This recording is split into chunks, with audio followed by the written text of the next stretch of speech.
Welcome to square talks. నేను Harshita.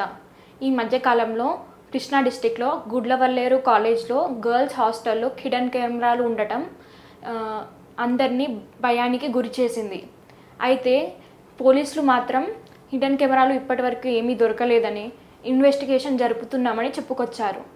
Hidden కెమెరాలు ఉన్నాయా లేవా అనే అంశం పక్కన పెడితే ఇది ఆడపిల్లలపై ఎలాంటి ప్రభావం చూపుతుంది, వారు మళ్ళీ యథావిధిగా కాలేజ్కి వెళ్ళగలుగుతారా, వారి తల్లిదండ్రులు వారిపై ఎలాంటి ఆందోళనలు గురవుతారు, వారి మానసిక స్థితి ఎలా ఉంటుంది, వారికి సమాజం పట్ల ఎలాంటి అపనమ్మకాలు వస్తాయి లేదా గురవుతారు, ఈ విషయంపై సైకాలజిస్ట్ హరిరావు గారితో మనం ఇవాళ చర్చిద్దాం.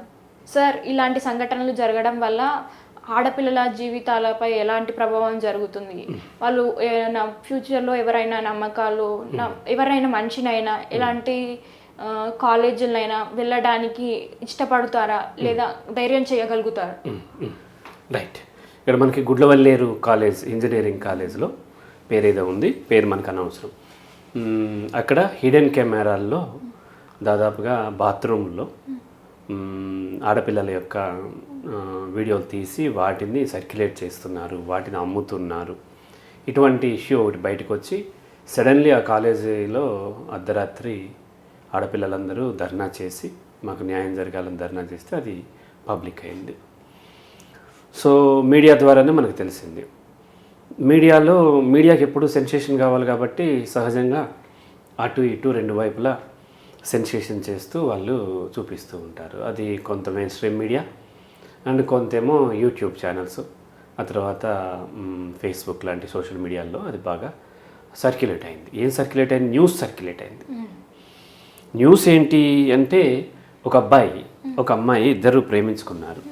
ఆ కాలేజీకి సంబంధించినటువంటి 4th ఇయర్ స్టూడెంట్స్, అదే కాలేజీకి సంబంధించినటువంటి అబ్బాయి వాళ్ళు హోటల్ రూమ్, ఓయో రూమ్కి వెళ్ళారు. ఓయో రూమ్ అంటే హోటల్ రూమ్కి వెళ్ళినట్టు. రూమ్కి వెళ్ళి వాళ్ళిద్దరూ ఉండగా వాళ్ళ ప్రైవేట్ టైంని అతను షూట్ చేశాడు. ఆ అమ్మాయిని ఆ వీడియో చూపించి బ్లాక్మెయిల్ చేయసాగాడో సంథింగ్ ఏదో చెప్పారు. సో ఈ వీడియో బయటకు రాకుండా ఉండాలంటే నువ్వు మీ కాలేజ్లో కొంతమంది కెమెరాలు అమర్చాలని చెప్పాడు అతను. చెబితే ఈ అమ్మాయి కొన్ని వాష్రూమ్స్లో కెమెరాలు అమర్చింది. అవి కొన్ని కెమెరా షూట్ చేశారు. అవి దాదాపుగా 300 పైన నెంబర్ కూడా చెప్తున్నారు. 300 వీడియోలు బయటకు సర్క్యులేట్ అయ్యి వాటిని అమ్ముతున్నారు. ఈవెన్ హైదరాబాద్లో మల్లారెడ్డి కాలేజ్ స్టూడెంట్స్కి అమ్మారు. ఇటువంటి ఏవేవో మొత్తానికైతే బయటకు వచ్చింది. దీన్ని ఇన్వెస్టిగేట్ చేసినప్పుడు పోలీసులు మొత్తం చూసి ఎటువంటి హిడెన్ కెమెరాస్ దొరకలేదు అని వాళ్ళు స్టేట్మెంట్ ఇచ్చారు. ఇదంతా ఫేక్, అటువంటిది లేదు అనేది వాళ్ళు స్టేట్మెంట్ ఇచ్చారు. వీళ్ళ కొంతమంది వెర్షన్ ఏంటి అని అంటే ఇది వారం రోజుల ముందే కంప్లైంట్ ఇచ్చారు. ఇది ఏమైందంటే ఆ అబ్బాయి మొబైల్లో ఒక అతను చూశాడు. చూసి ఇలా సర్క్యులేట్ అవ్వటం చూసి అతను వెళ్ళి ప్రిన్సిపాల్కో ఎవరికో చెప్తే ఆ ప్రిన్సిపాల్ దీన్ని బయట పెట్టొద్దు, ఎందుకంటే ఆ అబ్బాయి కానీ అమ్మాయి కానీ ఏదో హై ప్రొఫైల్ ఉన్నటువంటి స్టూడెంట్స్, ఆ పేరెంట్స్ యొక్క పిల్లలు కాబట్టి సో ఇది బయటకు వెళ్తే కాలేజ్ పరువు పోద్దని బయట పెట్టొద్దు, బయట పెడితే డ్రగ్స్ కేసులో ఇరికిస్తాను అని ఏదో బెదిరించాడని కొంతమంది స్టూడెంట్స్ చెబుతూ ఉన్నారు. ఆ తర్వాత కూడా చాలా వీళ్ళు అయినా సరే అబ్బాయి వచ్చి బయట పెట్టాడు. కొంతమంది అడిగారు, ఏదో సంథింగ్ ఏదో 1 వీక్ గడిచిన తర్వాత అది బయటకు వచ్చి ఆడపిల్లలందరూ ర్యాలీ తీసి మాకు న్యాయం కావాలని ధర్నా చేశారు. ఈ 1 వీక్ లోపే వాళ్ళు సర్దేసుకుని ఉంటారు కదా అని కొంతమంది వెర్షన్. కొంతమంది వెర్షన్ ఏంటంటే ఏమీ లేదు, ఆ అమ్మాయి యాటిట్యూడ్ చూపిస్తూ ఇలా తన వీడియోస్ ఉన్నాయి అని తెలిస్తే ఆ అమ్మాయి మిగతా ఆడపిల్లల్ని బెదిరించడానికి నాదే కాదు మీ వీడియోలు కూడా ఉన్నాయి, నేనే పెట్టాను అని తను పెట్టింది. అదేదో తను బెదిరించడానికి చెప్పింది తప్ప అది జరిగే అవకాశం లేదు, అటువంటిది ఏమీ దొరకలేదని కొంతమంది వెర్షన్. వాళ్ళు కొంతమంది ఏమంటారు అంటే వీడియో ఎవిడెన్స్ దొరకలేదు, ఒక వీడియో కూడా బయటకు రాలేదు, దొరకలేదు. అండ్ ఎటువంటి కెమెరాస్ కానీ ఇటువంటి అన్ని వాష్రూమ్స్లో దొరకలేదు అంటే దొరకలేదు కాబట్టి ఇదంతా ఫేక్ అని కొంతమంది.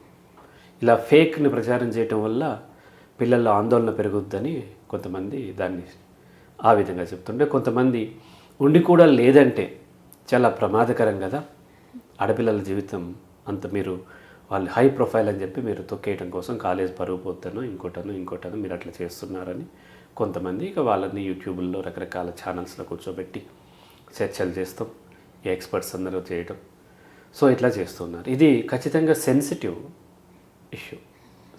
ఇష్యూ అంటే సోషల్గా కాకపోయినా ఇండివిజువల్కి చాలా సెన్సిటివ్గా ఉంటుంది. ఉదాహరణకి ఏమైందంటే లాంగ్ బ్యాక్ ఒక అమ్మాయి, తను యాక్చువల్గా ఆమెకు స్కిజోఫ్రీనియా ఉంది.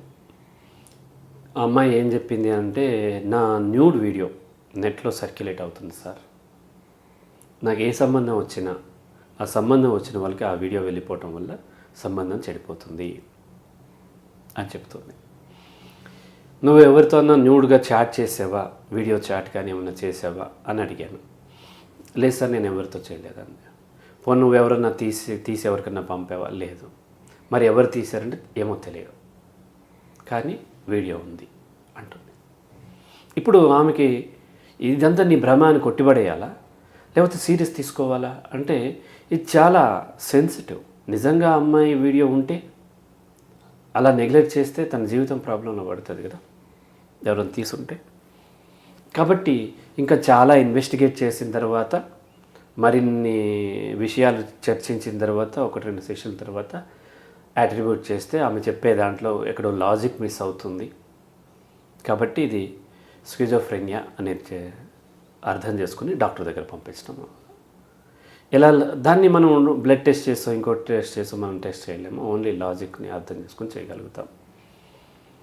ఈ మధ్య కూడా ఒకతను వీడియోస్ బాగా సర్క్యులేట్ అవుతూ ఉన్నాయి, చాలామంది ఇంటర్వ్యూస్ చేస్తూ ఉన్నారు. అదేంటి అని అంటే, అమెరికన్ గవర్నమెంట్ FBI కానీ లేకపోతే ఆ గవర్నమెంట్ అథారిటీస్ ఏవైతే ఉన్నాయో ఒక నానో అంటే చాలా చిన్న సైజులో ఉన్నటువంటి ట్రాన్స్మిటర్స్ని వాళ్ళు ఏం చేస్తున్నారంటే ఆ గాలిలోకి వదిలి అవి మనం ఇన్హేల్ చేస్తే అవి మెదడులోకి వెళ్ళిపోయి మన మెదడుని అవి కంట్రోల్ చేస్తున్నాయి, నా మీద ఎక్స్పెరిమెంట్ చేస్తున్నారని ఒక అమెరికా నుంచి వచ్చిన సాఫ్ట్వేర్ ఇది చెప్తూ ఉన్నారు. సో అందులో మనం చూసినట్లయితే అది నిజమా కాదా అంటే నిజం కాదంటానికి వెంటనే కొట్టేయలేం. సో మనం అతనితో చర్చించినప్పుడు అతను చర్చించిన దాంట్లో లాజిక్ ఎక్కడన్నా లేకుండా, పొంతన లేకుండా చెప్పినట్లయితే అప్పుడు మనము దాన్ని స్కిజోఫ్రెనియా అని లేబుల్ చేస్తాం. ఇప్పుడు ఈ స్కిజోఫ్రెనియాలో లేబుల్ చేయాలి అని అంటే దాన్ని మొదట చాలా సీరియస్గా తీసుకోవాల్సిన అవసరం ఉంది, ఎందుకంటే సెన్సిటివ్ ఇష్యూస్ అయినప్పుడు. ఇప్పుడు ఈ ఆడపిల్లలు hidden camera or spy camera పేరు ఏదైనా పెట్టుకోండి, ఆడపిల్లల్ని షూట్ చేసినటువంటి వీడియోస్ ఉన్నాయని కొంతమంది, లేవని కొంతమంది అంటున్నారు. దాన్ని లేకపోయినా ఉన్నాయంటే చాలా ఆందోళనకు గురవుతారు అనేది ఒకరి వెర్షన్. ఇంకొకరు ఉండి కూడా లేవు అని కొట్టిపడేస్తే అప్పుడు ఆందోళనకు గురవుతారు. మన ఈ 2 వెర్షన్స్లోనూ మనకి ఆందోళనకు గురవుతారు అనేది మాత్రం ఖచ్చితం కదమ్మా. అక్కడ ఉన్నాయా, లేవా, పెట్టారా, లేదా అది ఎప్పటికీ తెలియదు. పోలీసు వాళ్ళు ఇన్వెస్టిగేట్ చేసినప్పుడు వాళ్ళు ఏం చెప్తారు, మాకు దొరకలేదు. లేవు అని వాళ్ళ స్టేట్మెంట్ ఎలా ఇస్తారు, వాళ్ళకు దొరకలేదు. పోనీ ఉన్నాయా అంటే ఉన్నాయని ఎక్కడ దొరకలేదు. కాబట్టి అది ఎప్పటికీ లేవు అనే స్టేట్మెంట్ చేయలేరు, మాకు దొరకలేదనే స్టేట్మెంటే చేయగలరు.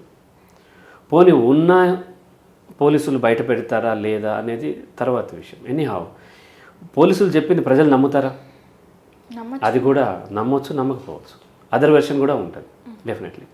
కాబట్టి అల్టిమేట్లీ ప్రజలకైతే దాని పట్ల క్లియర్గా ఆ క్లారిటీ రావటం అనేది ఇంపాసిబుల్.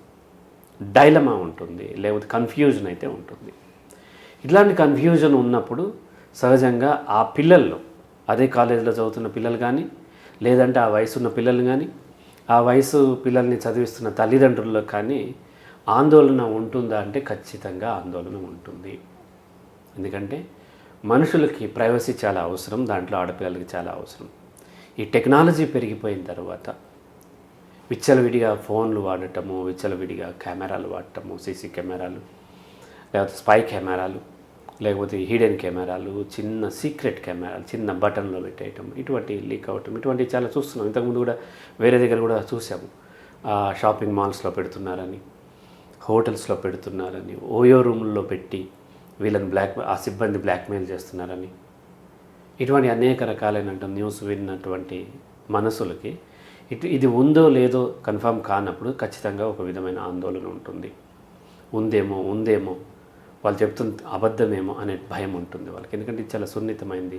అటువంటి వీడియోల్లో దగ్గర ఎక్కడైనా వచ్చినప్పుడు సమాజం ఆడపిల్లలను ఎలా చూస్తూ తెలుసు. అయితే ఈ స్పై కెమెరాల విషయంలో కొన్ని ఏ విధమైనటువంటి నియమ నిబంధనలు లేవు కదమ్మా. సో స్పై కెమెరా ఎవరైనా కొనేసుకుంటూ ఉంటారు, ఎక్కడైనా వాడేస్తూ ఉంటారు. అండ్ ఎవరెవరు ఎక్కడెక్కడ పెడుతున్నారో కూడా తెలియదు. ఈవెన్ ఫోన్తో కూడా రోడ్డు మీద అట్లా షూట్ చేసేస్తూ ఉంటారు, పక్కన ఉన్న వాళ్ళని షూట్ చేసేస్తూ ఉంటారు. ఇదంతా కూడా వాళ్ళ ప్రైవసీని హరించడం. అయితే వరలక్ష్మి గారని ఆవిడ ఎప్పటి నుంచో ఆమె మాజీ సెన్సార్ బోర్డు మెంబర్. ఆవిడ ఈ స్పై కెమెరాల విషయంలో చాలా ఉద్యమాలు చేస్తూ ఉంది. ఆవిడతో కూడా నేను మాట్లాడి మీకు ఇంటర్వ్యూ ఇప్పిస్తాను ఆమెతో. ఆమె చెప్పే వెర్షన్ ఏంటంటే ఈ స్పై కెమెరాలు నిషేధించడం సాధ్యపడకపోయినా కంట్రోల్లో ఉండాలి. ఈ స్పై కెమెరా ఎవరికైనా అమ్మేటప్పుడు లేదా అది మ్యానుఫ్యాక్చరింగ్ చేసేవాళ్ళు దానికి ఒక రిజిస్టర్ నెంబర్ ఇచ్చి దానికి ఒక లైసెన్స్ ఉండాలి. అంటే ఒకసారి స్పై కెమెరాలు అవసరం పడుతూ ఉంటాయి. ఈ డిటెక్టివ్స్ కానీ లేకపోతే జర్నలిస్టులకు కానీ లేకపోతే ఒక దగ్గర అవసరం పడుతుండొచ్చు. ఇప్పుడు ఎక్కడైనా క్రైమ్ జరుగుతున్నప్పుడు వాళ్ళని రెడ్ హ్యాండెడ్గా ప్రూవ్ చేయాలంటే స్పై కెమెరా అవసరం ఉండొచ్చు. అటువంటప్పుడు ఎవరు వాడాలి ఎవరు వాడకూడదు అనేటువంటి నియమ నిబంధనలు, వాడేటప్పుడు వాటికి లైసెన్స్, ఇటువంటి అన్నీ ఒక రెగ్యులేషన్ ఉండాలి అని ఆవిడ ఫైట్ చేస్తున్నారు. లాంగ్ బ్యాక్ ఎప్పుడో 2017-18లో వనితా టీవీలో నేను హెల్ప్ లైన్కి వెళ్ళినప్పుడు ఆవిడ పరిచయం నాకు. ఆవిడ అడిగితే ఒక ఆర్టికల్ కూడా రాశాను నేను. సో ఆవిడ పిలిస్తే వస్తారు, స్క్వేర్ టాక్స్ కూడా వస్తారు, మీరు ఇంటర్వ్యూ తీసుకున్నారు. కానీ ఎందుకు స్పై కెమెరాలు వల్ల ప్రమాదం ఏంటంటే ఒకటి అర్థం చేసుకోవాలి. మనిషి మామూలుగా ఎవరినైనా అబ్జర్వ్ చేయడానికి ఇష్టపడతారు. అది డైరెక్ట్గా అబ్జర్వ్ చేయొచ్చు, లేకపోతే సీక్రెట్గా కూడా అబ్జర్వ్ చేయొచ్చు. ఎవరో అక్కడ ఏదో పని చేసుకుంటున్నారు రోడ్డు మీద, లేకపోతే ఎక్కడో ఇంట్లో ఏదో వంట చేసుకుంటున్నారు. తలుపు సందులోంచి ఒక అతను చూస్తున్నాడు. ఆమెకి తెలియదు, పని చేసుకునే ఆమెకి, వంట చేసుకునే ఆమెకి. తలుపు సందులోంచి చూస్తున్నాడు. ఇతనికి ఏమి ఉండదు. ఈ తలుపు సందులోంచి చూడటం ఇంకొకరు చూశారనుకోండి, అప్పుడు వెంటనే అతను భయపడతాడు. తనని ఎవరో అబ్జర్వ్ చేస్తున్నారు అనేది ఏమవుతుందంటే భయానికి గురి చేస్తుంది, షేమ్, సిగ్గుపడేలాగా చేస్తుంది. ఒకరి అబ్జర్వేషన్లో ఒక మనిషి ఫ్రీగా బిహేవ్ చేయలేడు. మనం కూడా ఈ కెమెరాలు లేనప్పుడు మాట్లాడినంత ఫ్రీగా ఈ కెమెరాల ముందు మాట్లాడలేము. ఖచ్చితంగా కొంత తేడా ఉంటుంది. ఎందుకు కెమెరాలు అబ్జర్వ్ చేస్తున్నాయి కదా. అలాగే అబ్జర్వ్ చేసేటప్పుడు ఒకరు ఫ్రీగా ఉండాలంటే కష్టం అవుతుంది. అందుకని ఇప్పుడు ఎగ్జామ్స్ రాసేటప్పుడు ఇన్విజిలేటర్ వాళ్ళని డిస్టర్బ్ చేయకుండా ఓన్లీ చూడాలి తప్ప వాళ్ళు చూస్తూ ఏం రాస్తున్నాడు అబ్జర్వ్ చేస్తే వాళ్ళు రాయలేకపోతారు కదమ్మా. సో కాబట్టి ఏ మనిషికి కూడా తను ఒకరు అబ్జర్వేషన్లో పని చేయాలంటే చాలా కష్టంగా ఉంటుంది. అందుకని సీసీ కెమెరాలు కూడా ఛానల్ పర్మిషన్ ఇవ్వలేదు ఇండస్ట్రీస్లో, వాటిల్లో కూడా. ఎందుకంటే ఎప్పుడైతే ఒక సీసీ కెమెరాలు పెట్టి అక్కడ పని చేయాలన్నప్పుడు వాళ్ళు ఓవర్ కాన్షియస్ అయిపోయి సరిగ్గా పని చేయలేకపోతారు, వాళ్ళ పెర్ఫార్మెన్స్ దెబ్బతింటుంది, సైకలాజికల్గా చాలా డిస్టర్బ్ అవుతారు. రైట్. అలా కాకుండా సీసీ కెమెరాలు, మనం స్పై కెమెరాల తర్వాత వద్దాం. ముందు సీసీ కెమెరాలు ఎక్కడ పడితే అక్కడ షాపుల్లో ఉంటాయి, మాల్స్లో ఉంటాయి, ఎక్కడైతే అక్కడ ఉంటాయి, సెక్యూరిటీ కోసం పెడుతూ ఉన్నారు. కానీ అమ్మాయి ఏదో ఒక కారణంతో అక్కడికి ఎవరితో వస్తుంది, పక్కన ఇంకో అబ్బాయి ఉంటాడు. ఆ అబ్బాయితో రాలేదు, కానీ ఆ అబ్బాయి ఈ పక్కనే ఇన్సిడెంటల్లీ అతను మూవ్ అయ్యేటువంటిది రికార్డ్ అయింది అనుకుందాం. ఒకసారి మనం ఇప్పుడు టూర్ వెళ్ళినప్పుడు ఫోటోలు తీసుకున్నప్పుడు సెల్ఫీ తీసుకుంటే పక్కన ఇంకో అబ్బాయి ఉండటం అట్లా జరుగుతూ ఉంటుంది. ఇప్పుడు ఇక్కడ ఆ సీసీ కెమెరా ఎక్కడో బయటపడ్డప్పుడు ఆ అమ్మాయికి అబ్బాయికి కాన్ఫ్లిక్ట్స్ ఉన్నప్పుడు అతను ఏం చేసుకుంటాడు, ఆ అబ్బాయి కానీ అమ్మాయి కానీ అవతల నీతో పాటు ఉన్నది ఎవరు, అది పెద్ద ఇష్యూ చేసే అవకాశాలు ఉంటాయి. రైట్. అలాగే వచ్చేసి సీసీ కెమెరాలు ఉన్నప్పుడు తన బిహేవియర్, ఆ స్టాఫ్ బిహేవియర్లో తేడా ఉంటుంది, లేనప్పుడు ఇంకో విధంగా ఉంటుంది. అయితే కొంత సెక్యూరిటీ వైజ్ సీసీ కెమెరాలు అవసరం. సీసీ కెమెరాస్ అంటే క్లోజ్డ్ సర్క్యూట్, కొంతవరకే అది ఉంటుంది, కొంతవరకు చూస్తూ ఉంటుంది అది. సో ఆ సీసీ కెమెరాలు కూడా ఫస్ట్ అర్థం చేసుకోవాల్సింది ఏంటంటే సీసీ కెమెరాలు పెట్టడం అనేది ఎంతో అవసరమైతే తప్ప పెట్టకూడదు. అనవసరంగా పెట్టినప్పుడు అనవసరమైనటువంటి కాన్ఫ్లిక్ట్స్ దారితీసే అవకాశం ఉంటుంది. ఎందుకంటే మనిషి తను ప్రవర్తించేటప్పుడు అనేక రకాలుగా ప్రవర్తిస్తూ ఉంటాడు, అనేక రకాలుగా మాట్లాడుతూ ఉంటాడు. ఏదో కాంటెక్స్ట్లో మాట్లాడింది ఇంకో కాంటెక్స్ట్లో అది ఎక్కడో చూపించి వాళ్ళని బ్లాక్మెయిల్ చేయడానికి అవకాశాలు ఉంటాయి. ఇప్పుడు నేను కూడా కౌన్సిలింగ్ చేసేటప్పుడు మీరు ఎవరు రికార్డ్ చేయొద్దు అంటాను. నేను కూడా రికార్డ్ చేయను, మీరు కూడా రికార్డ్ చేయొద్దు. ఒకవేళ రికార్డ్ చేస్తే నేను లీగల్లీ యాక్షన్ తీసుకుంటా అని చెప్తుంటాను. ఎందుకు చెప్తాను అని అంటే నేను తీసుకోకపోవచ్చు, స్టిల్ ఎందుకు రికార్డ్ చేయొద్దు అన్నాను. రికార్డ్ చేసుకుంటే మళ్ళీ మళ్ళీ వాళ్ళు వింటారు కదా అంటే అనేక కారణాలు. ఒకటి, రికార్డ్ చేస్తున్నామంటే వాళ్ళు రిలాక్స్ అయిపోతారు, సరిగ్గా వినరు. తర్వాత నేను ఒక కాంటెక్స్లో అక్కడ ఏదో చెప్పుకుంటాను, వీళ్ళు ఎక్కడో మొబైల్ వదిలేయటమో పోగొట్టుకోవటమో పొరపాటుని ఇంకొకరు పంపించడమో ఏదో జరిగినప్పుడు వాళ్ళు వేరే కాంటెక్స్లో విని దాన్ని మిస్ఇంటర్ప్రిట్ చేసి అనవసరమైనటువంటి రాద్ధాంతాలు చేసే అవకాశాలు ఉంటాయి. అందుకని చెప్పి అంటే ఒక కెమెరా ఎప్పుడు కూడా ఒక యాంగిల్ని చూపించగలుగుతుంది, కాంటెక్స్ట్ని కెమెరా చూపించలేదు. మన స్క్వేర్ టాక్స్లో వీడియోలన్నీ కూడా లెందీ ఉంటున్నాయి సార్ అని చాలామంది చెప్తూ ఉంటారు. చాలా లెందీ ఉంటాయి, 1 hour 1.5 hour. ఎందుకు అంటే కాంటెక్స్ట్తో పాటు వివరిస్తూ ఉంటారు. జస్ట్ అలా చెప్తే ఏ కాంటెక్స్ట్లో చెప్పామో తెలియనప్పుడు వ్యూవర్స్కి ఏమవుతుందంటే ఇంకో కాంటెక్స్ట్లో తీసుకునే అవకాశం ఉంది కదమ్మా. సో కాబట్టి ఈ కెమెరాలు అనేవి కాంటెక్స్ట్ను వివరించలేవు, ఓన్లీ ఉన్నది అట్లా విట్నెస్ లాగా చూపించగలుగుతుంది. దాన్ని వేరే కాంటెక్స్ట్లో పెట్టేసేసి దాన్ని రాంగ్గా ప్రజెంట్ చేసే అవకాశం ఉంది. కాబట్టి ఈ కెమెరా యూసేజ్ అనేది ఇండివిజువల్స్ వీలైనంతగా తక్కువ చేయాలి. సో కెమెరా యూసేజ్ అనేది వీలైనంత తక్కువగా వాడాలి. ఫోటోలు దిగటం కూడా వీలైనంత తక్కువగా ఫోటోలు దిగాలి. ఇష్టం వచ్చినట్టు ఫోటోలు దిగేసి పెట్టేసినప్పుడు అది మనం తప్పేం చేయకపోవచ్చు, కానీ దాన్ని రాంగ్గా ప్రజెంట్ చేసే అవకాశాలని మనం ఎందుకు ఇవ్వటం చేతులారా. కాబట్టి ఫస్ట్ మన చేతిలో ఉన్నటువంటి కెమెరాలను తక్కువ వాడాలి, సీసీ కెమెరాలు కూడా తక్కువ వాడినట్లయితే మంచిది. ఇక వచ్చేసి ఇప్పుడు ఈ గుడ్లవల్లేరు ఇష్యూ వచ్చినట్లయితే ఆడపిల్లలు, చదువుకునే ఆడపిల్లలు, పెళ్ళి కావాల్సిన పిల్లలు, వాళ్ళు ఉందో లేదో తెలియదు అన్నప్పుడు అంటే ఒక కెమెరాలో తను ఉన్నానేమో అంటే తన యొక్క బిహేవియర్, ప్రైవేట్ లైఫ్, ప్రైవసీలో ఉన్నటువంటి లైఫ్ని ఒకరు షూట్ చేశారేమో అనే అనుమానం వచ్చినప్పుడు ఖచ్చితంగా మానసికంగా చాలా తీవ్రమైనటువంటి ఇంపాక్ట్ ఉంటుంది. దాన్ని ఏమంటారంటే షేమ్ కాన్షియస్నెస్, చాలా గిల్ట్ అనిపిస్తూ ఉంటుంది, చాలా నెగిటివ్ ఎమోషన్ ఉంటుంది. తనను వేరే వాళ్ళు అబ్జర్వ్ చేస్తారు, తనను జడ్జ్ చేస్తారు, తనను ఏదో కామెంట్ చేసే అవకాశం ఉంది. తనకు తెలిసి చేయొచ్చు, తెలియకుండా కూడా జరుగుతూ ఉండొచ్చు. ఇప్పుడు మీ ఫోటో మీ ముందు ఉండి కామెంట్ చేయటం వేరు, మీ ఫోటో ఎక్కడో జరుగుతుంది, ఎవరెవరో దాని గురించి ఇష్టం వచ్చినట్టు కామెంట్లు చేసుకోవటం, రాసుకోవటం చేస్తున్నప్పుడు చాలా తీవ్రమైనటువంటి బాధ ఉంటుంది. అయితే ఇది ఎటువంటి ఇంపాక్ట్ ఉంటుంది ఇన్ ఫ్యూచర్ అంటే అక్కడ నిజంగా అమ్మాయి ఫోటో కానీ అమ్మాయి వీడియో కానీ ఉండాల్సిన పని లేదు. లేకపోయినా సరే ఉన్నప్పుడు ఎలాగో నష్టం జరుగుతుంది. దాన్ని ఏదో ఒక విధంగా సైబర్ పోలీసులకో ఎవరికో కంప్లైంట్ ఇచ్చి డిలీట్ చేయించుకోవచ్చు ఒకవేళ బయటపడినట్లయితే. స్టిల్ దానికంటే కూడా ఎక్కువ డ్యామేజ్ చేసేది వాళ్ళ మీద మానసికంగా తీవ్రమైనటువంటి ప్రభావం ఉంటుంది. లో సెల్ఫ్ ఎస్టీమ్ తగ్గిపోతుంది, ఆత్మస్థైర్యం తగ్గిపోతుంది. మొన్న మనము కర్మ సిద్ధాంతం గురించి మాట్లాడేటప్పుడు అమ్మ నువ్వు నమ్ముతున్నావు అమ్మ అంటే నువ్వేమన్నావు అంటే నమ్మటం కంటే బాధ అనిపిస్తుంది సార్. ఎందుకు బాధ అనిపించింది? నా చేతిలో ఏమీ లేదు, నా చేతిలో ఏమీ లేదు అనేది ఎంత బాధ అనిపించింది. ఇది సిమిలర్. నా లైఫే నా చేతిలో లేకుండా పోతుంది, నా చేతిలో ఏమీ లేదు అన్నప్పుడు తీవ్రమైనటువంటి బాధ, డిప్రెషన్, ఆత్మన్యూనత కలుగుతుంది. ఓవర్ కాన్షియస్ అయిపోతారు, అతిగా సెల్ఫ్ కాన్షియస్ అయిపోతాం. అంటే అప్పుడు తను ఫ్రీగా మూవ్ అవ్వలేకపోతూ ఉంటారు. అంటే మనం ఎప్పుడన్నా మాట్లాడేటప్పుడు అన్నీ మర్చిపోయి బ్రహ్మాండంగా మాట్లాడతాం.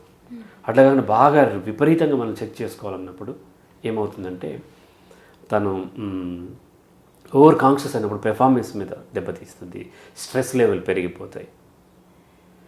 సో ఒకసారి 2 సార్లు ఏదన్నా నెగిటివ్ వచ్చినప్పుడు ఆ తర్వాత 3వసారి వెళ్ళేటప్పుడు సహజంగా మనకు అది నెగిటివే వస్తుందేమో అనే డౌట్ వస్తుంది కదమ్మా. ఇట్లా 1-2 సార్లు అయ్యిందో లేదో తెలియదు, అయ్యిందని పుకారు ఉంది, అయ్యిందని నమ్ముతున్నారు కొంతమంది. ఈ విధంగా షూటింగ్ జరిగింది. ఆ తర్వాత తను ఎక్కడికి వెళ్ళినా నమ్మలేకపోతూ ఉంటుంది. బంధువుల ఇంటికి వెళ్తే నమ్మలేకపోతూ ఉంటుంది, వాళ్ళ ఇంట్లో వాష్రూమ్ వాడుకుంటానికి భయపడుతుంది. అలాగే కాలేజ్కి వెళ్ళినా, హోటల్కి వెళ్ళినా, ఎక్కడ తను వాష్రూమ్ వాడాల్సి వచ్చినా తనకి భయం వేసేస్తూ ఉంటుంది. దాంతో వాష్రూమ్ వాడుకోవటం తగ్గించేసినప్పుడు వాళ్ళు రకరకాల హెల్త్ ఇష్యూస్ వచ్చే అవకాశం ఉంటుంది. అలాగే ఈ షాపింగ్ మాల్స్కి వెళ్ళినప్పుడు చేంజింగ్ రూమ్లో డ్రెస్ని చెక్ చేసుకుని ట్రయల్ రూమ్లో ఇటువంటి ఇది ఉన్నప్పుడు నమ్మలేకపోతూ ఉంటుంది. ఇక ఎవరిని నమ్మలేకపోతూ ఉంటుంది అమ్మాయి. ఎందుకు అట్లా ధైర్యంగా వెళ్ళొచ్చు కదా, నువ్వేం తప్పు చేసి ఇది చాలా ఈజీ చెప్పటం. నీ తప్పు లేనప్పుడు నువ్వెందుకు బయటపడడం. నేను కూడా అదే చెప్తాను. మనము అదేదో మన డార్క్ కామెడీ వీడియో టైంలో బాను అనుకుంటా, బాను ఇంటర్వ్యూ చేసినట్టుంది. చెప్పింది ఏంటంటే ఫస్ట్ మీ తప్పు లేనప్పుడు ఫస్ట్ అవకాశం ఇవ్వద్దు. మీ తప్పు లేనప్పుడు మీరు బాధపడాల్సిన పని లేదు, మీరు ఎక్స్ప్లెనేషన్ ఈజీగా ఇచ్చుకోగలరు. కానీ అది చెప్పడం ఎవరైనా అంతే చెప్తారు, కానీ అంత ఈజీ కాదు. ఒక్కొక్కసారి నా తప్పు లేకపోయినా నా మీద శిక్ష పడే అవకాశం ఉంది, నా జీవితం అల్లరయ్యే అవకాశం ఉంది అన్నప్పుడు ఆ ఇండివిజువల్, ఈవెన్ పెద్దవాళ్ళకైనా చాలా దారుణమైనటువంటి ఒత్తిడి ఉంటుంది. ఆ చిన్న పిల్లలు 18 నుంచి 22 ఇయర్స్ ఉన్నటువంటి పిల్లల మీద ఎంత ఒత్తిడి ఉంటుందో చూడండి. కొంతమంది పట్టించుకోకపోవచ్చు, వాళ్ళని మనం జనరలైజ్ చేస్తానికి లేదు. ఎక్కువ మందికి ఆ భయం ఉండి ఆత్మన్యూనత పెరిగిపోతుంది. స్ట్రెస్ పెరిగిపోవటం వల్ల అనేక రకాలైన మానసిక శారీరక సమస్యలు కూడా వస్తాయి. ఒకటి, తను వాష్రూమ్ వాడటానికి భయపడే అమ్మాయి వాష్రూమ్ వాడటం అనేది తగ్గించేస్తుంది. సో మాటికి యూరిన్ వెళ్ళాల్సి వస్తుంది, తను వాటర్ ఇంటేక్ని తగ్గిస్తుంది. వాటర్ ఇంటేక్ తగ్గించినప్పుడు ఏమవుతుంది, ఆటోమేటిక్గా రకరకాలైనటువంటి బాడీలో డిహైడ్రేట్ అయిపోయి రకరకాల ఇబ్బందులు వస్తాయి.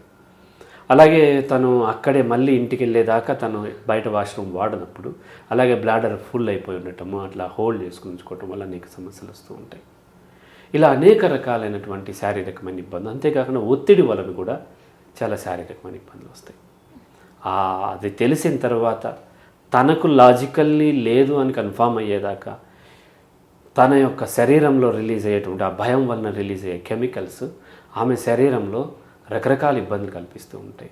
పర్టికులర్లీ మజిల్ లాస్ అయిపోతూ ఉంటారు, నిద్ర పట్టదు, పట్టినా ఉలికిపడి లెగుస్తూ ఉంటారు, బ్యాడ్ డ్రీమ్స్ వస్తూ ఉంటాయి, తనని ఎవరో వెంబడిస్తున్నట్టు, లేకపోతే ఎక్కడి నుంచో జారి పడిపోతున్నట్టు, లేదంటే ఏదో చేరుకోలేకపోతున్నట్టు, ఇటువంటి బ్యాడ్ డ్రీమ్స్ వస్తూ ఉంటాయి. ఇలా అనేక రకాలుగా ఆ పిల్లలకి ఏర్పడే అవకాశం. ఎందుకు అని అంటే ఆ న్యూస్ తెలిసిన తర్వాత నా క్లయింట్లే ఒక 3 ఆడపిల్లలు ఒకరి తర్వాత ఒకరు అడిగింది ఏంటంటే, ఆ తర్వాత నుంచి నాకు భయం వేస్తుంది సార్. అదే హాస్టల్లో రోజు ఉంటుంది అమ్మాయి, కానీ సడన్లీ తను ఓవర్ కాన్షియస్ అయిపోయి ఎక్కడ సేఫ్ లేదు, నా హాస్టల్ నేను సేఫేనా అని ఆమెకు డౌట్ వచ్చింది. రైట్. అలాగే ఇంకో అమ్మాయి తన బంధువుల ఇంట్లో ఉంటుంది, అక్కడి నుంచి మామూలుగా తిరగలుగుతుంది. సడన్లీ ఆమెకు డౌట్ వచ్చింది. డౌట్ వచ్చి ఎట్లా సార్ నాకు భయం వేస్తుంది, ఎక్కడైనా బాత్రూమ్ వాడాలంటే భయం వేస్తుంది. ఏం లేదని చెప్పేసారు, డిక్లేర్ చేశారు, పోలీసులు వెళ్ళిపోయారు, గవర్నమెంట్ క్లోజ్ చేసేస్తారు, ఇవాళ రేపు దాని కేసును కూడా క్లోజ్ చేసేస్తారు. చాలామంది వచ్చి ఎట్లా చెక్ చేసుకోవాలి, ఆ మిర్రర్ని 2 సైడ్ మిర్రర్, 1 సైడ్ మిర్రర్ ఎట్లా చెక్ చేసుకోవాలి, ఎక్కడ టెక్నాలజీ చూసి అన్నీ ఏవో టెక్నో వాళ్ళు చెప్తూ ఉంటారు ఎక్స్పర్ట్స్. అలాగే ఫెమినిస్టులు కూడా కొన్ని చెప్తారు, అందరు చెప్తారు, ఇదంతా ఓకే. కానీ వాళ్ళ మానసిక పరిస్థితి మీద ఏంటి, వాళ్ళ ఒత్తిడి, వాళ్ళ మనసు మీద తీవ్రమైనటువంటి ఒత్తిడి ఉంటుంది. ప్రతి దగ్గర ఈజీ అక్కడే చేసుకున్న తర్వాత లైట్లు ఆఫ్ చేసుకోండి, లేకపోతే అక్కడేమో క్లాత్ కప్పేసేసి వాడండి, ఇలానే ఏమో చెప్తూ ఉంటారు. అవన్నీ తీసుకుంటుందంటే ఆ అమ్మాయి జాగ్రత్తలు తీసుకుని ఎంత మానసికంగా క్షోభకు గురైతే అవన్నీ చేస్తుంది. మనకేమైంది, బిగ్ బాస్కి ముందు బిగ్ బాస్ మాతృక ఏదైతే ఉందో అది యూరప్లో బిగ్ బ్రదర్ అనే షో ఉండేది. ఆ షోలో మన ఇండియన్ హీరోయిన్ అమ్మాయి పేరు ఏంటంటే శిల్పా శెట్టి అనుకుంటా, ఆమె సెలెక్ట్ అయింది, ఆమె ఫైనల్ దాకా రావటం ఇలా అయింది. ఆమె ఒక ఇంటర్వ్యూలో చెప్పింది, అక్కడ తను ఏ బాత్రూమ్కి వెళ్ళినా చుట్టూ క్లాత్స్ కట్టుకొని అక్కడ స్నానం చేశారు. నేను తను ఎవరిని నమ్మలేకపోతుంది, అంత వల్నరబుల్ అయిపోతుంది. దానివల్ల విపరీతమైన ఒత్తిడికి గురవటము, శారీరకంగా మానసికంగా చాలా ఒత్తిడికి గురవటం వలన వాళ్ళ యొక్క పెర్ఫార్మెన్స్ మీద దెబ్బతీస్తుంది, ఆరోగ్యం మీద దెబ్బతీస్తుంది, భవిష్యత్తు మీద అపనమ్మకం పెరుగుతుంది. మనం చెప్తుంటాం కదా, ట్రస్ట్ వర్సెస్ మిస్ట్రస్ట్ అని. ఇప్పుడు పుట్టిన బిడ్డకి 6 months లోపు మదర్ కనుక సరైన కేర్ తీసుకోకపోతే ఏమవుతుంది, మిస్ట్రస్ట్ డెవలప్ అవుతుంది కదమ్మా. అలాగే ఇప్పుడు ఈమె భవిష్యత్తు మీద కూడా రేపొద్దున ఏంటి నా పరిస్థితి, నాలాంటి వాళ్ళ పరిస్థితి ఏంటి, రేపొద్దున ఎక్కడైనా షూట్ చేస్తే ఏంటి, అలాగే వచ్చి సమాజం మీద మీరు క్వశ్చన్ అడిగారు ఏంటి సమాజం మీద అపనమ్మకం పెరుగుతుంది అంటే ఖచ్చితంగా పెరుగుతుంది. తన జీవితం తన చేతుల్లో లేకుండా పోతుంది, తన ప్రైవసీ లేకుండా పోతుంది. సో కంప్లీట్గా ఎవరో అబ్జర్వ్ చేస్తున్నారు అన్నప్పుడు ఖచ్చితంగా ఆమెలో ఆ యొక్క భవిష్యత్తు మీద సమాజం మీద అపనమ్మకం పెరిగి కొంతమంది ఆత్మన్యూనతగా మారటము, కొంతమంది రెబల్గా మారి ఎలాగూ నేను బయటపడిపోతాను కదా అని ముందే వాళ్ళు అటాక్ చేయటం. ఇప్పుడు అందులో ఇంకో అమ్మాయి ఏం చేసింది, తన వీడియోస్ బయటకు వచ్చినాయి అని చెప్పి ఆమె ఏం చెప్పింది, తనకు భయం లేదా తన వీడియోస్ బయటకు వస్తాయని ఉంది, కానీ ఆమె చేతిలో లేకుండా పోయింది. అందుకని ఆమె ఏం చెప్పింది, మీ అందరిది నేనే పెట్టాను, మీ అందరు కూడా తీసుకొచ్చారంట. ఒకసారి అట్లా పెట్టే అవకాశాలు కూడా పెరుగుతాయి, రైట్? అట్లా కొంతమంది ఏమో అట్లా అటు వస్తాయి, క్రిమినల్ సైడ్ టర్న్ తీసుకుని ఎలాగో నేను బ్లేమ్ అవుతున్నాను కాబట్టి మిగతా వాళ్ళ నలుగురిని కూడా బ్లేమ్ చేసేద్దామని అటువంటి యాక్షన్స్ తీసుకోవటము. లేదంటే కొంతమంది ఇటువైపు విపరీతమైన ఒత్తిడికి లోనయ్యి వాళ్ళు భవిష్యత్తు మీద అపనమ్మకము, సమాజం మీద అపనమ్మకము పెంచుకోవటం జరుగుతూ ఉంటుంది. సార్ మీరు చెప్పినట్టు అక్కడ పిల్లలే కాకుండా మిగతా చోట్ల పిల్లలు కూడా వెళ్ళడానికి భయపడుతూ ఉంటారు. మరి ఇప్పుడు అక్కడే ఎక్కడున్నాయో మనకు తెలీదు, వేరే చోట్ల ఇలా రిపీట్ అవుతూ ఇంతకుముందు కూడా జరిగాయి. ఇలా పెరుగుతుంటూ పోతే అసలు బయటికి వెళ్ళడం సేఫేనా అనే క్వశ్చన్ అరౌజ్ అవుతుంది. దానికి ఏంటి? కరెక్టే, దానికి ఏంటి అని అంటే మనము అలాగని ఇంట్లో కూర్చోలేము, మనకి జీవనం సాగించాలి, బయటకు వెళ్ళాలి, పని చేయాలి. అయితే సేమ్ డార్క్ కామెడీలో చెప్పినప్పుడే, డార్క్ కామెడీలో మరి ఆడపిల్లకి సేఫ్టీ ఉందా ఎక్కడంటే అక్కడ కామెంట్ చేసినప్పుడు మీరు ఇంటెన్షనల్లీ చేసేటువంటి బ్యాడ్ వీడియోస్ ఏవైతే ఉంటాయో, వల్గారిటీ ఇటువంటివి ఉన్నాయో వాటిని మీరు అవాయిడ్ చేసి మీరు చేయకుండా ఉంటే, మీ ప్రమేయం లేకుండా ఎవరో క్రిమినల్ లేదంటే ఎవరో తప్పుడు మనుషులు మిమ్మల్ని ఎక్కడైనా ఇరికిచ్చినట్లయితే, ఒకవేళ అందరికీ జరగాలని లేదు, ప్రాబబిలిటీ తక్కువ బట్ పాసిబిలిటీ ఉంది. ఒకవేళ అటువంటి ఏమైనా ఇన్సిడెంట్ జరిగినప్పుడు మనం దాని నుంచి బయటపడటానికి అవకాశాలు ఎక్కువగా ఉంటాయి. ఇది ఎట్లా అంటే, జబ్బులు చేయటం అనేది యాక్సిడెంట్ లాంటిది, ఎవరికైనా జబ్బు చేయొచ్చు. ఆరోగ్యంగా ఉన్న వాళ్ళకి జబ్బు చేయొచ్చు, అనారోగ్యంగా ఉన్న వాళ్ళు కూడా జబ్బు చేయొచ్చు. ఇప్పుడు క్యాన్సర్ లేకపోతే టైఫాయిడ్ ఓన్లీ అనారోగ్యంగా ఉన్న వాళ్ళకే రాదు, ఆరోగ్యంగా ఉన్న వాళ్ళకి కూడా రావచ్చు. కానీ కరోనా, ఇప్పుడు నాకు కరోనా వచ్చింది, చాలామంది కరోనా వచ్చింది, నేను హెల్తీగా ఉన్నా కరోనా వచ్చింది. హెల్తీగా ఉంటే రావడం, హెల్తీగా ఉన్నా వస్తుంది, డబ్బులు అనేవి యాక్సిడెంట్స్. కానీ మరి ఎందుకు ఆరోగ్యంగా ఉండటం అంటే, ఆరోగ్యంగా ఉన్నవాళ్ళు ఎక్కువగా ఫైట్ చేసి బయటకు రాగలుగుతారు. అలాగే మీ యొక్క జీవనంలో ఒక హెల్తీ లైఫ్ స్టైల్ని ఏర్పరచుకున్నట్లయితే, ఒకవేళ ఎప్పుడన్నా ఇట్లాగే దోమగరిసి టైఫాయిడ్ వచ్చినట్లు, డెంగ్యూ వచ్చినట్టు ఏదన్నా జరిగిందనుకోండి, ఇన్సిడెంట్ అనుకోకుండా జరిగే అవకాశాలు చాలా తక్కువ ఉంటాయి, ప్రాబబిలిటీ చాలా తక్కువ ఉంటుంది. బట్ జరిగిందనుకోండి, ఒక ఆరోగ్యవంతం అతనికి ఏదన్నా జబ్బు చేస్తే 2 రోజులు సఫర్ అయ్యి బయటకు వచ్చినట్టే ఆ అమ్మాయి కానీ అబ్బాయి కానీ బయటకు రాస్తారు. కాబట్టి ఫస్ట్ వీళ్ళ లైఫ్ స్టైల్లో ఆ వల్గారిటీ లేకపోతే ఆ క్రేజీనెస్ లేకుండా మెచ్యూర్డ్ లైఫ్ స్టైల్లో ఉన్నట్లయితే, అప్పుడు ఆల్రెడీ అమ్మాయి నలుగురితో తిరుగుతూ ఉంది లేకపోతే ఓయో రూములకు వెళ్తున్నప్పుడు, అప్పుడు వేరే వాళ్ళు షూట్ చేసినా ఈమె నో చెప్పడానికి లేదు, ఈమె చెప్పిన ఎవరు నమ్మరు, రైట్? కాబట్టి ఈ క్రేజీ లైఫ్ స్టైల్ ఉంది కదా, బాయ్ ఫ్రెండ్స్ గర్ల్ ఫ్రెండ్స్ బయట తిరగటం వాళ్ళ స్వేచ్ఛ కాదనట్లేదు. కానీ రేపు ఈ రిలేషన్ అనేది పర్మనెంట్గా ఉండక బ్రేక్ అయితే దాన్ని ఏ విధంగా దాన్ని ఫేస్ చేయాలి అనేది గుర్తుపెట్టుకుని దెన్ కెమెరాలకి వాటికి మనం వీలైనంత తక్కువగా ఎక్స్పోజ్ అయ్యేలాగా లైఫ్ డిజైన్ చేసుకోవాలి. ఆ తర్వాత మిగతా వాళ్ళందరూ టెక్నాలజీ తెలిసిన వాళ్ళు చెప్పినట్టుగా ఎక్కడికి వెళ్ళినా వాష్రూమ్ కానీ వాటికి వెళ్ళినప్పుడు మీరు కొంత చెక్ చేసుకోవటం, ప్రతి ఒక్కరు చెక్ చేసుకోవటం అనేది కొంత అవసరం. చెక్ చేసుకునేటప్పుడు వాళ్ళు ఆల్రెడీ చెప్పారు ఇలా ఉంటాయి, మిర్రర్ ఏమో 2 సైడ్ మిర్రర్కి 1 సైడ్ మిర్రర్కి సీత్రో మిర్రర్ ఉంటుంది కదా, దానికి తేడా ఏంటనేది వాళ్ళు చెప్పారు. అటువంటి జాగ్రత్తలు తీసుకోవటం, ఎక్కడన్నా సర్కిల్స్ ఉన్నా లెన్సెస్ ఉన్నా ఎట్లా చూడాలి ఇవన్నీ చెప్పారు. వీలైతే వాళ్ళు చెప్పినట్టుగా ఈ స్పై కెమెరా డిటెక్టర్ ఉంటుంది, అది కూడా తీసుకోవచ్చు. అది చేస్తే ఎక్కడ స్పై కెమెరా ఉన్నా అది రెడ్ లైట్ ఎలుగుతూ ఉంటుంది, చూపిస్తుంది. అది నేను వరలక్ష్మి గారు ఇంటర్వ్యూ అప్పుడు ఆవిడ ఎక్స్ప్లెయిన్ చేస్తారు, మొత్తం మీకు డిస్ప్లే కూడా చేస్తారు. అటువంటివి తీసుకోవాల్సిన అవసరం ఉంది. ఖచ్చితంగా అక్కడ జరిగింది కాబట్టి మిగతా అంతా సేఫ్ అని కాదు, ఎక్కడా సేఫ్టీ ఉండదు అనే విషయం మనం అర్థం చేసుకోవాలి. అది జరిగినా జరగకపోయినా సరే సేఫ్టీ ఉండదు. సమాజంలో క్రిమినల్స్ ఉంటారు. మనం పూర్తిగా వాళ్ళని కంట్రోల్ చేయటము ప్రభుత్వం బాధ్యత అంటే బాధ్యతే, కానీ ఎంతవరకు చేయగలుగుద్దో అంతవరకే చేయగలుగుద్ది. అది మించి మన శ్రద్ధ మనం తీసుకోవాలి. ఖచ్చితంగా ప్రతి ఆడపిల్ల వీటి పట్ల అవేర్నెస్ ఉంది. మొదట క్రేజీనెస్ ఉండదు. క్రేజీగా ట్రెండ్కి తగ్గట్టుగా వాళ్ళు పరిగెడుతున్నారు, వీళ్ళు పరిగెడుతున్నారు, వాళ్ళు హోటల్కి పోతున్నారు, వీళ్ళు హోటల్కి పోతున్నారు, వాళ్ళు షాపింగ్ మాల్స్ పోతున్నారు, వీళ్ళు మనం ఎందుకు పోకూడదు అని పోయినప్పుడు ఇటువంటి అవకాశాలు పెరుగుతాయి. స్వేచ్ఛ ఉంది. షాపింగ్ మాల్కి వెళ్ళటం నేరమేం కాదు, లేదా ఒక బాయ్తో హోటల్కి వెళ్ళటం, ఈవెన్ మేజర్స్ సెక్స్లో పార్టిసిపేట్ చేయటం కూడా క్రైమ్ ఏం కాదు. కానీ వాళ్ళని రేపొద్దున ఏమన్నా జరిగినప్పుడు ప్రొటెక్ట్ చేసుకుని సమాజం ఏంటంటే, సమాజంలో నేరం కాకపోయినా కొన్ని కల్చర్ యాక్సెప్ట్ చేయదు కాబట్టి అల్లరి చేసి వదిలిపెడతారు. ఈ మధ్య ఏమైంది, ఆంధ్రాలో చాలామంది మాజీ మినిస్టర్లు, ఎమ్మెల్యేలు వాళ్ళ యొక్క ఎక్స్ట్రా మ్యారిటల్ అఫైర్స్ బయటపడితే మీడియాలో అల్లరి చేసి వదిలిపెడుతూ ఉన్నారు. రైట్? ఎందుకు? వీళ్ళకి సంచలనం. అండ్ ఆపోజిట్ పార్టీ వాళ్ళు అల్లరైతే వీళ్ళకి లాభం. వాళ్ళకి ఏంటి క్యారెక్టర్ లేదు అని చెప్తే రేపు వీళ్ళు పొలిటికల్లీ బెనిఫిట్ అవుతుంది. చట్ట ప్రకారం వాళ్ళు ఏం చేయలేరు.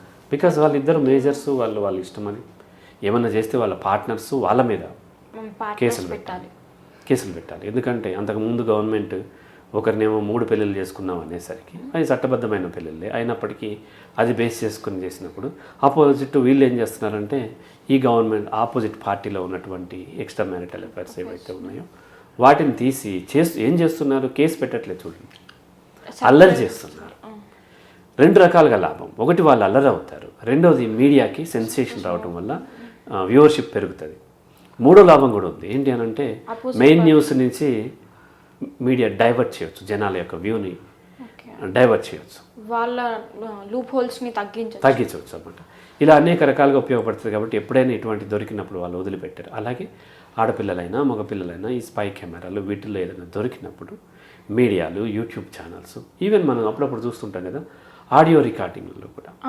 ఆడియో రికార్డింగ్లో బాయ్ ఫ్రెండ్ గర్ల్ ఫ్రెండ్ మాట్లాడుకుంటూ ఉంటారు, కొన్ని బూతులు మాట్లాడుకుంటారు, లేకపోతే కొంత రొమాంటిక్ మధ్య ఏదో చాలా ఫ్యూ ఇయర్స్ బ్యాక్ సృజన తిన్నావా అని ఏదో ఆడియో బాగా పాపులర్ అంటే బాగా సర్క్యులేట్ అయింది. ఎందుకంత సర్క్యులేట్ అయింది అంటే, అది ఒక సెన్సేషన్. దాన్ని చక్కగా వాడుకోవచ్చు, దాని ద్వారా వ్యూవర్షిప్ వస్తుంది, దాని ద్వారా డబ్బులు వస్తున్నాయి. కాబట్టి ఈ YouTube channels, social media and ఈ మెయిన్ స్ట్రీమ్ మీడియా వీళ్ళందరూ కూడా దాన్ని ఎక్కడన్నా మనం దొరికినట్లయితే వల్నరబుల్గా, అంటే కల్చర్కి వ్యతిరేకంగా మనం దొరికినట్లయితే దాన్ని అల్లరి చేసి వదిలిపెడుతుంది. కాబట్టి ప్రతి అమ్మాయి, ప్రతి అబ్బాయి, ప్రతి పేరెంట్స్ ఈ విషయాల పట్ల స్పృహతో ఉండాలి, భయపడవద్దు, అలర్ట్గా ఉండాలి. భయం అనేది అలర్ట్నెస్కి ఆపోజిట్.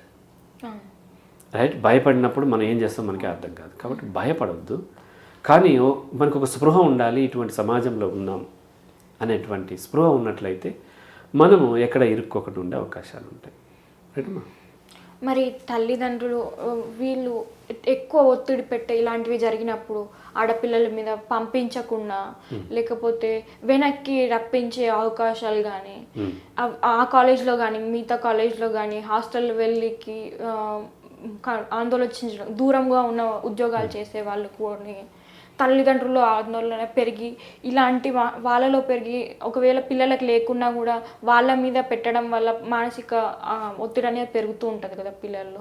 రైట్. ఖచ్చితంగా తల్లిదండ్రుల కొంత ఆందోళన చెంది ఒత్తిడి చేసే అవకాశం ఖచ్చితంగా ఉంటుంది. ఎందుకంటే ఈ జనరేషన్లో మూర్ఖంగా పిల్లల్ని బయటికి వెళ్ళనివ్వకుండా స్వేచ్ఛను హరించే పేరెంట్స్ తగ్గిపోయారు. గతంలో పోలిస్తే ఆడపిల్లల్ని ఈ జనరేషన్లో ఎడ్యుకేటెడ్ పేరెంట్స్ అందరూ కూడా బయటకు పంపిస్తున్నారు. అమెరికా పంపిస్తున్నారు, ఆస్ట్రేలియా పంపిస్తున్నారు చదువులకి, అలాగే సిటీస్ పంపిస్తున్నారు, జాబ్స్ కోసం ఎక్కడెక్కడికో పంపిస్తూ ఉన్నారు. అయినప్పటికీ వాళ్ళకి లోపల భయం అయితే ఎప్పుడూ ఉంటుంది ఖచ్చితంగా, తల్లిదండ్రులు కాబట్టి. వాళ్ళ ఆందోళన చెంది కొంత ఒత్తిడి చేసే అవకాశం ఉంటుంది. కొంతమందిని వెనక్కి వచ్చేసి ఆ మాత్రం దానికి నువ్వు ఎట్లాగో పెళ్లి చేసి వెళ్ళిపోవాల్సిన దాని, ఈ మాత్రం జాబ్ చేయలేవా, చేయాల్సిన అవసరం ఉందా, అది దాన్ని వెనక్కి తెచ్చే అవకాశాలు కూడా ఉన్నాయి. అవి కేస్ టు కేస్ వేరియేషన్ ఉంటుంది, అందరినీ మనం జనరలైజ్ చేయలేము. కానీ అల్టిమేట్గా ఏంటంటే ఒత్తిడి పెరిగి కొంత రమ్మనే అవకాశం ఉంది.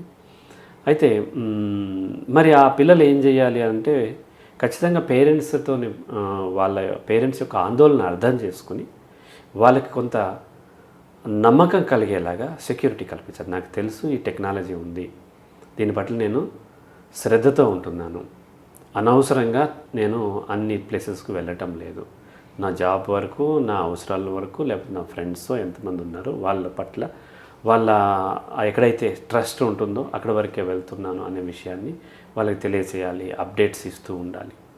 సడన్లీ మాయమయ్యి సడన్లీ బాయ్ ఫ్రెండ్స్ ఎక్కడికో వెళ్ళిపోయి మళ్ళీ 2 రోజుల తర్వాత మళ్ళీ లొకేషన్ ఆన్ చేయటం, ఇటువంటివి చేస్తున్న పిల్లల పట్ల డెఫినెట్గా పేరెంట్స్కి అనుమానాలు పెరిగి వాళ్ళని ఎక్కువ ఒత్తిడి చేసే అవకాశం ఉంటుంది.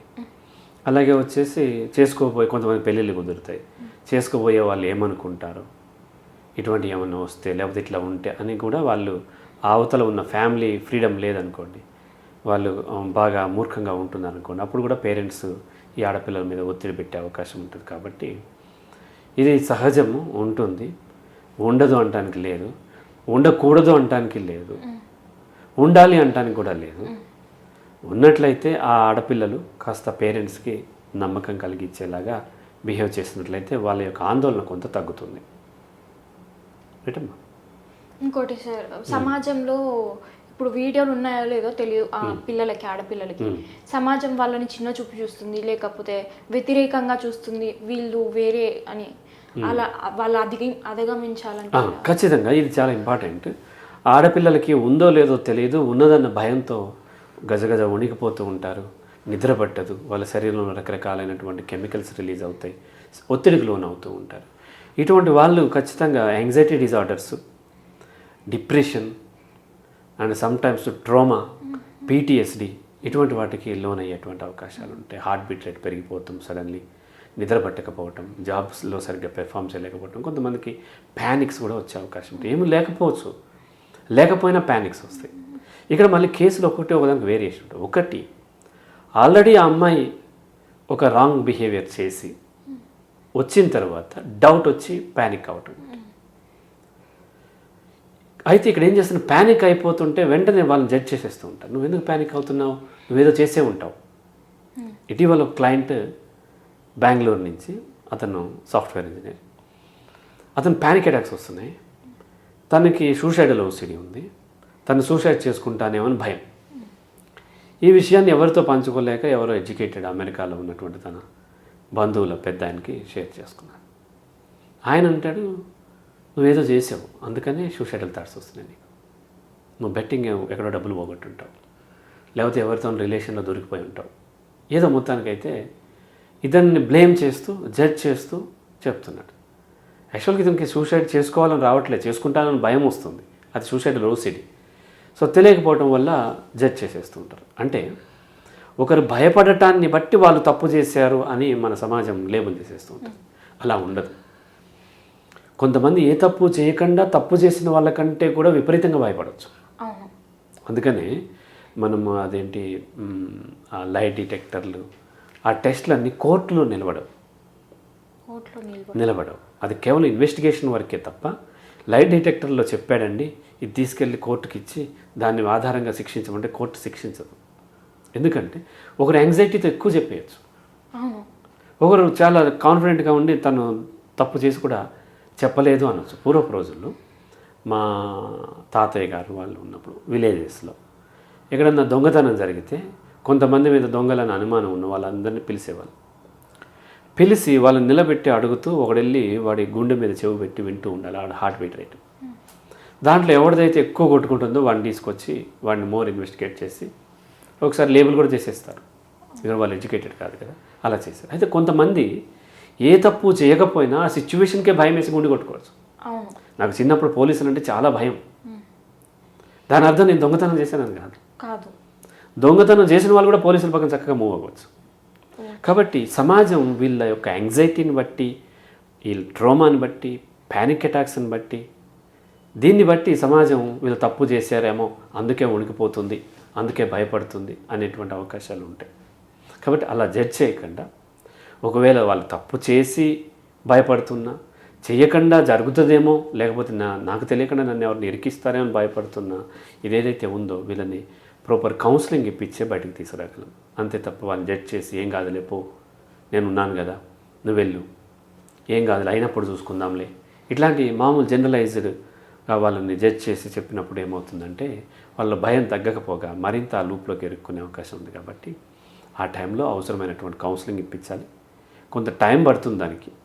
కౌన్సిలింగ్ అనగానే వెళ్ళి ఒక గంటలో బయటకు రాగానే మళ్ళీ క్యూర్ అయిపోయి వచ్చేస్తాం, అట్లా కాదు, టైం పడుతుంది.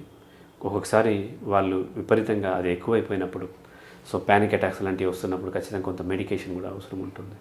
మెడికేషన్ ఇప్పించి మళ్ళీ కౌన్సిలింగ్ ద్వారా బయటికి రావాలి తప్ప లైట్గా తీసుకోకూడదు. లైట్గా తీసుకోకూడదు అంటే వెళ్ళి వాడితో పోట్లాడాలి వీటితో, అది కాదు నేను చెప్పేది. మానసికమైన స్థితిని లైట్గా తీసుకోకూడదు, తగ్గిపోతుంది అని కాకుండా అవసరమైన ప్రొఫెషనల్ హెల్ప్ కూడా తీసుకుంటే మంచిది. ఒకవేళ వీడియో ఉందని తెలిసింది ఆ అమ్మాయిది కానీ పర్టికులర్ ఇండివిజువల్ది, పేరెంట్స్ ఎలా సపోర్ట్ చేయాలి వాళ్ళని? లేకపోతే చాలామంది పేరెంట్స్ తనేదో తప్పు చేసిందని, లేకపోతే తన విలువ పరువు పోయిందని సమాజంలో చేస్తూ ఉంటారు. అలా కాకుండా ఎలాంటి సపోర్ట్ ఇవ్వాలి, తను ఎలా ప్రొటెక్ట్ చేయాలి సమాజం నుంచి? ఫస్ట్ ఆఫ్ ఆల్ ఆ అమ్మాయి కావాలని తప్పు చేసిన, లేదా పొరపాటున వేరే వాళ్ళ అమ్మాయిని ఇరికిచ్చిన, అమ్మాయి తప్పు లేకుండా ఇరికిచ్చిన ఒక వీడియోనో లేకపోతే ఒక ఇన్సిడెంటో ఏదన్నా పేరెంట్స్ దగ్గర రాగానే పేరెంట్స్ ఒక్కసారిగా ప్యానిక్ అయిపోయి ఆ పిల్లల మీద విరుసుకుపడుతూ ఉంటారు. తప్పు చేసింది ఇండిసిప్లిన్లో ఉన్న అమ్మాయి అయినా విరుసుకుపట్టడం వల్ల లాభం లేదు, ఎందుకంటే ఆమె కౌంటర్ అవుతుంది. ఇప్పుడు అమ్మాయి అక్కడ గుడ్లవల్లేరు కాలేజీలో అమ్మాయి కౌంటర్ అయ్యి అమ్మాయి లాస్ట్ మిడిల్ ఫింగర్ కూడా చూపిస్తుంది కెమెరాకి, ఎందుకు కౌంటర్ అయింది ఆమె. ఆమె కూడా విక్టిమే, నిజం చెప్పాలంటే ఆ అమ్మాయి కూడా విక్టిమే. పెట్టానని నేనే పెట్టానని చెప్పిన అమ్మాయి కూడా, ఆ అమ్మాయి కూడా విక్టిమే. ఆ అమ్మాయిని ఇంకొకరు ఎవరో బ్లాక్మెయిల్ చేస్తున్నారు. పోనీ అబ్బాయి క్రిమినల్ ఇప్పుడు అయితే అయి ఉండొచ్చు, బట్ అతను కూడా ఈ క్రేజీనెస్లోని సమాజం యొక్క ట్రెండ్కి అతను కూడా ఒక విక్టిమ్ అన్నట్టే కదమ్మా.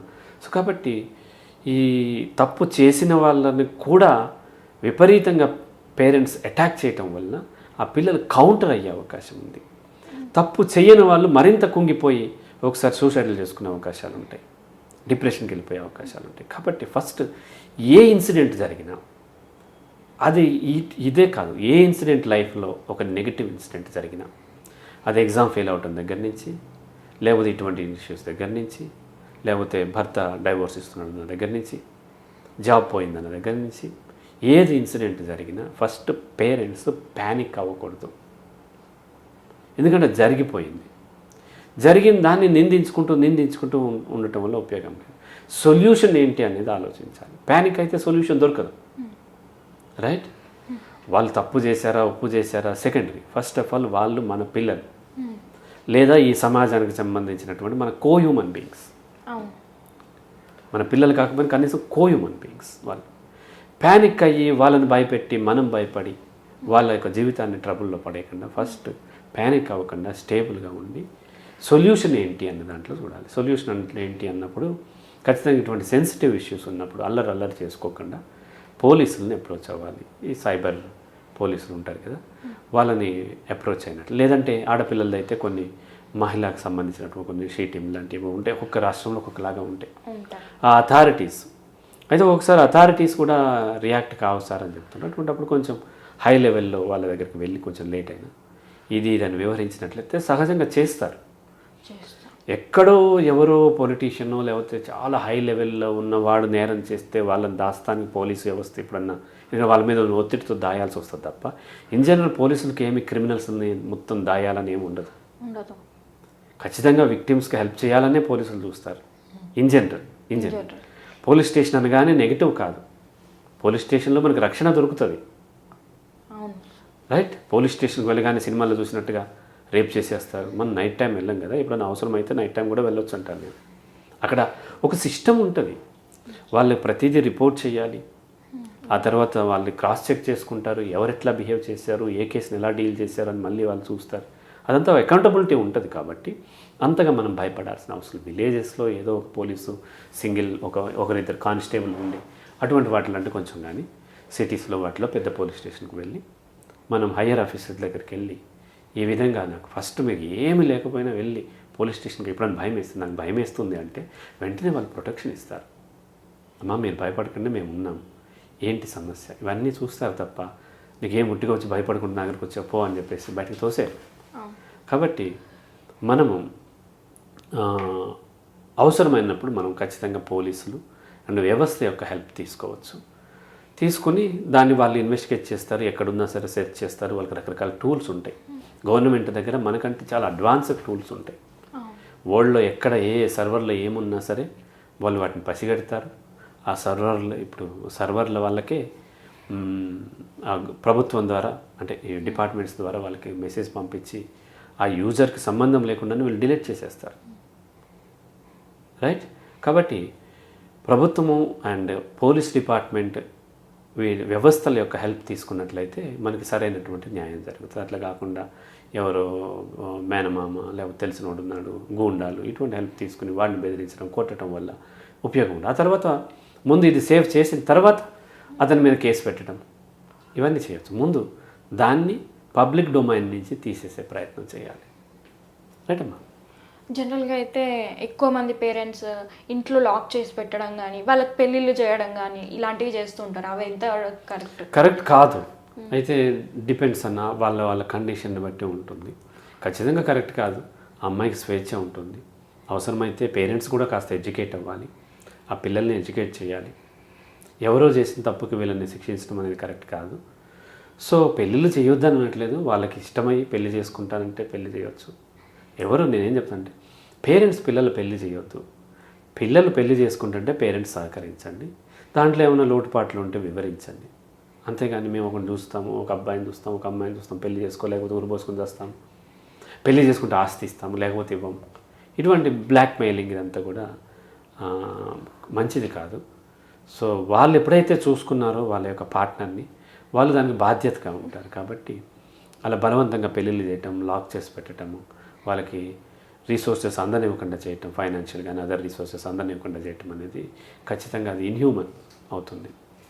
ఈ విధంగా ఈరోజు మనం ఆడపిల్లల సేఫ్టీ గురించి, వాళ్ళ మానసిక స్థితి గురించి, ఆందోళనల గురించి, తల్లిదండ్రులు వాళ్ళ మీద పెట్టే ఒత్తిడుల గురించి, సమాజం మీద వాళ్ళ నమ్మకం గురించి, వ్యవస్థ నుంచి తీసుకునే జాగ్రత్తలు, సహాయాల గురించి చర్చించాం. ధన్యవాదములు.